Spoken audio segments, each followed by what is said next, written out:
Libra, Libra, Libra. Sun, Moon, Rising, or Venus sign. Welcome, welcome, welcome. So, this is your collective reading. Iba-ibang sitwasyon, pangyayari, or tao yung mahahagip na energy. So, i-expect mo hindi lahat isang makaka-relate ka. This is also a timeless reading. Pwede nangyari na, mangyayari pa lang, or nangyayari na. This is your reading for the next 4 days. Kunin natin yung, ito na tumalon. Yung general reading. General energy is love, compassion, creativity, new feelings, spiritual intuition, new baby proposal, marriage. So, baka yung iba sa inyo dito is may bagong new love. Pwede yung new love niya yun is magkakaroon kayo ng baby. Ganyan, mga anak na. Or merong magpapakilig sa inyo. Cups kasi. Or something, ano din yung tipong parang dahil may sisimulan ka, pwedeng doon. Dahil sa sisimulan mo, kikiligin ka. Ganon, Libra. No, basta merong bago sa feeling mo ngayon. Yung tipong parang hindi typical na nangyayari sa inyo. So, in the next 4 days, yun, may mangyayaring parang bagong inspirasyon. Ganon.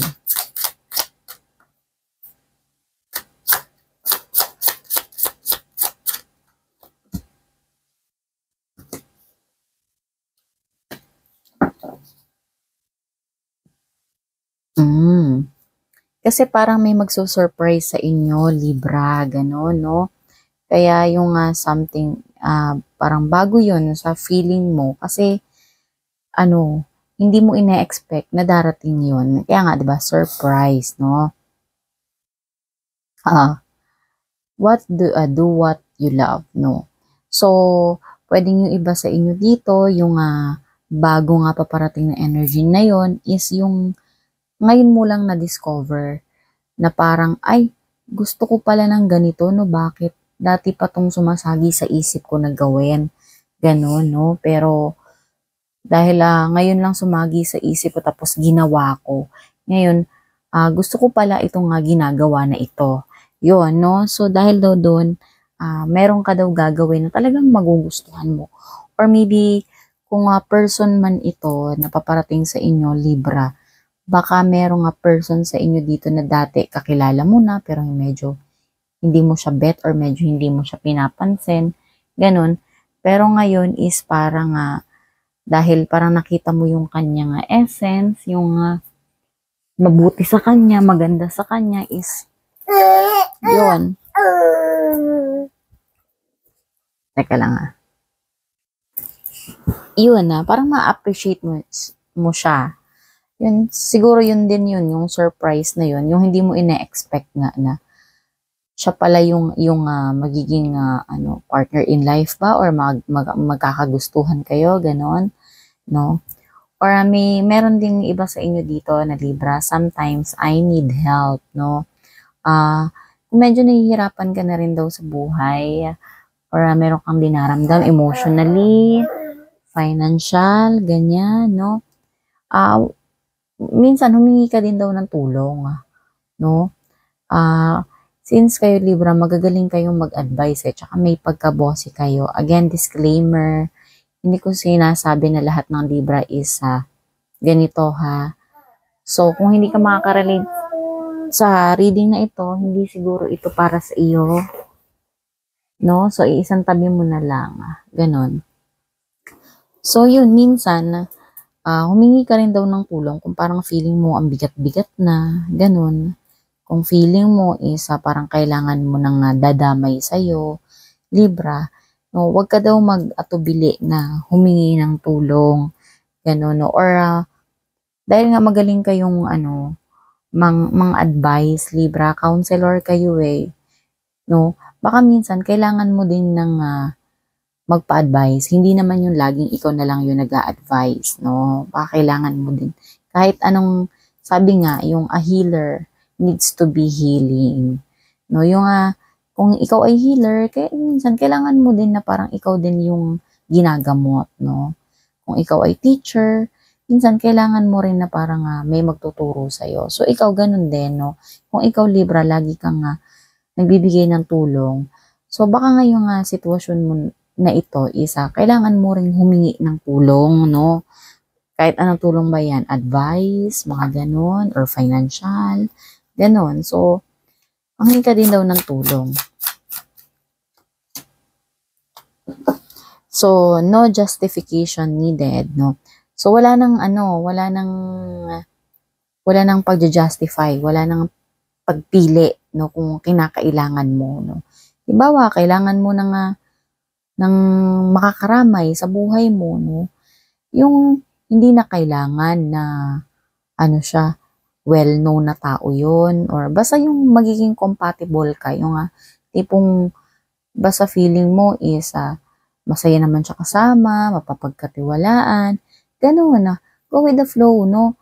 Kahit na parang, ano ba yan, yung parang ang weird ng tingin ng ibang tao, pero ikaw kung doon ka compatible, so go daw, no? Pakisamahan mo yun, sumama ka daw doon, no? No justification needed for you, Libra. Yun yung sinasabi ng messages mo pa. You are lucky. Ikaw daw ay maswerte, Libra, no?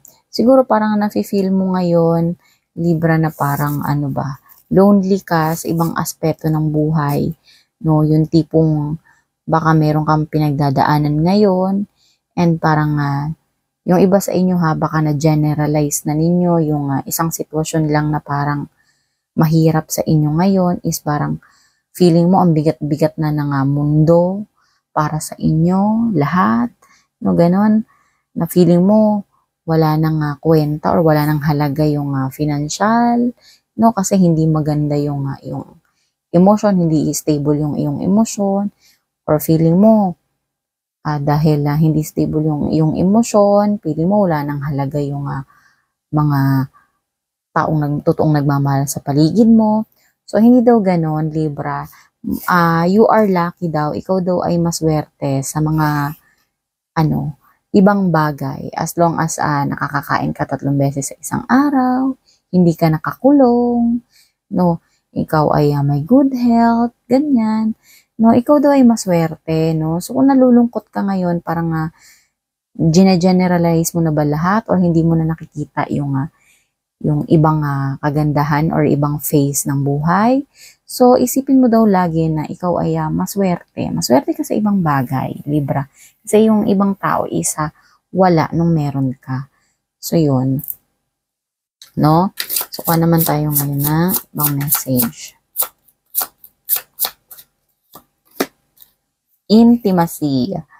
So, i-reminisce mo yung mga bagay na nakakapagpasaya sa'yo, no? Hindi para malungkot ka, kundi para i-cherish mo, kundi para yung maramdaman mo ulit, yung parang kahit paano naging masaya ka sa isang bagay ba, sitwasyon, or tao na yon, ganun.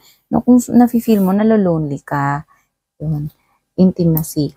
Or kung iba naman sa inyo, naghahanap ng kung meron dito sa inyo sa may love life kayo dito, is parang ipakita mo din daw na parang touchy ka, yung yung intimacy mo, yung pagiging malapit mo doon sa iyong partner, no? Yung i-reminisce mo yung magaganda ninyong mga bagay na meron kayong happiness together, ganon.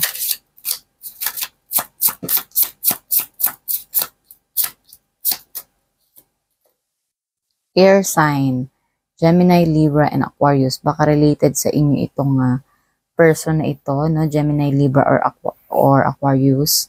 Na ikaw yung Libra.